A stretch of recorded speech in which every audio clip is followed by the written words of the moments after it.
Share with me, or share with them, what you shared with me about the value of network marketing, what's happening in the economy today, and what you see moving forward in the future.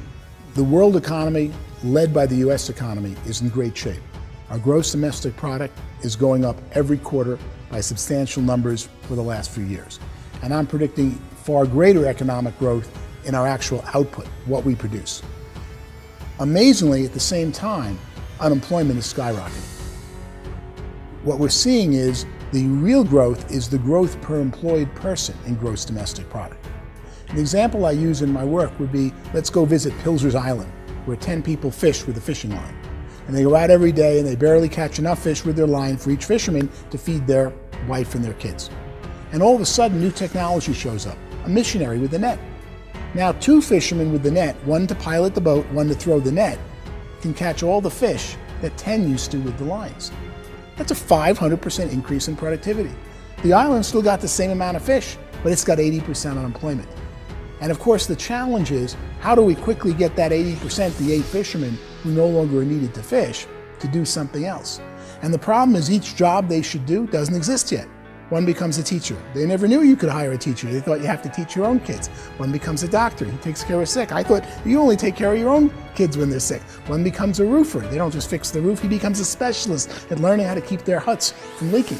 All of a sudden, the economy grows a major amount, 500%, with roofing, with teaching, with medicine on top of the fish. But notice, none of those jobs existed until the unemployment occurred, the 80% unemployment from the net. And that's where we are in the world today.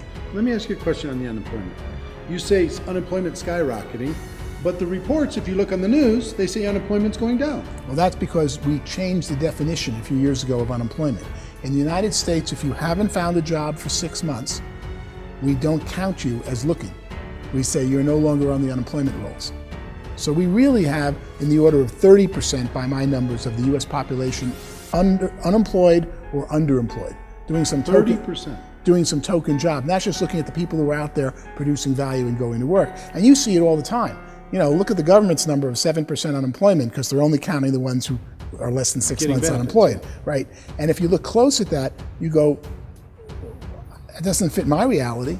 Take a list of, I like to take the list of the 24 little homes in the block I grew up on.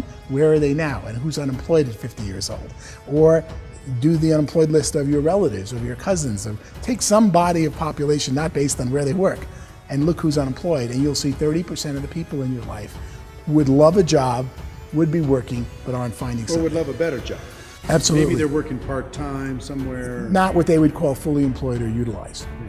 And then what we see is that those who are employed are making more money than ever before. We see that right now when you go to book an airline seat and they're all filled up at prices 40, 50% above 5 years ago. We see that whenever you want to go to a certain restaurant or buy the newest car, they're all producing them, but you have to wait for it. So those who are doing well are doing better and better than ever before, and they're about 50, 60% of our economy. The challenge and crisis is, what are we going to do worldwide with the people who are laid off because we no longer need vinyl records or digital CDs or CD-ROMs or all these new things as technology keeps changing, and we find better ways to do things more efficiently. Or Uber's so much better way of getting somewhere in a town than using a taxi, but someone's got to go retrain the taxi driver how to own his own car, take it clean, and become an Uber entrepreneur. Or Airbnb is a certainly much, much better way to go stay in a city than some horrible hotel room where you got to wait in line and check in and you don't know who you're asking and everyone's trying to sell you something at every time and a cup of coffee is $8, than staying with some friend of yours. In fact, one of my employees just recently, I asked who uses Airbnb. Girl raised her hand. I said, how do you use it? She said, I rent out the couch in my studio apartment. And I looked at this young girl and I said, you feel safe renting out a one-room apartment studio? And you feel safe renting the couch? Yes, I only rent it to graduates of Oberlin College. I go, why Oberlin? Well, they like music, it's a great music school, and I went there, and when they tell me who they are, I check out on the web, I sign in as an Oberlin alum, and I see that they're really who they are. And then we usually have a lot in common because they're often from the same class. What a great world. I have a fascinating guest this weekend, and she pays for 110% of her rent by renting 10 days in a ski town, the couch in her studio apartment, to someone who went to college that she may or may not have known before. We see so many improvements in the world due to technology happening fast. But the scary thing is, what are we going to do with the unemployed? And that, of course, brings me to why I love network marketing so much. And love is really the right adjective here. Because only network marketing goes out there and says your employment past doesn't determine your economic future. Only network marketing says, you convince me you really want this, I'll take the chance and hire you. But I wouldn't hire you as an employee coming up with the money and the forms and having to pay you whether you produce or not. I'm going to hire you, but you're only going to make money if you listen to me and we train you together and we work and can succeed. So only network marketing has the opportunity to offer opportunity to so many people who have fallen off track. And that is unemployment, particularly the unemployment caused by structural unemployment, that's changes in technology, is the greatest crisis facing the United States and the developed world today, because eventually when you hit 60, 70% unemployed, you're in big trouble. Saudi Arabia has 90% unemployment because they pay people for not working and they import all their labor, and they become the hotbed for spawning so many bad activities and bad formats. We're right behind them unless we find ways to retrain people who are displaced by technology, and network marketing leads the way in making that happen.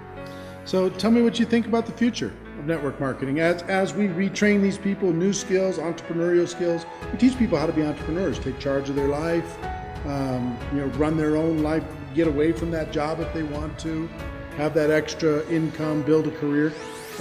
What do you see as the future? Well, ultimately, the companies that succeed today in network marketing, while they think it's their product or something that's unique, what they're really succeeding at is intellectual distribution, distributing information about a product or service that will improve your life. Original network marketing was carrying goods, distributing when there wasn't UPS, there wasn't the post office, and you had to take them out of your trunk and lug product all over the place. Today, network marketing, virtually every network marketing company, is really about somebody teaching something else to someone, teaching a better method to someone, a better product, a better business way of doing business. And that is the strength of network marketing, and that's the bottleneck. As new technology comes up that would allow an Uber, an Airbnb, or so many things I'm studying in the sharing economy to exist, someone's got to teach the consumer how to use the new technology. And network marketing, while you think you're developing your wellness business, you're really developing your skill business at teaching other people new things. And that's going to be where the big money is. It already is in network marketing. That's going to be increasingly where there's more money in society, because companies want to train you or teach you to go train people about their product. Nobody does that as well as the network marketing industry. Yeah, I agree.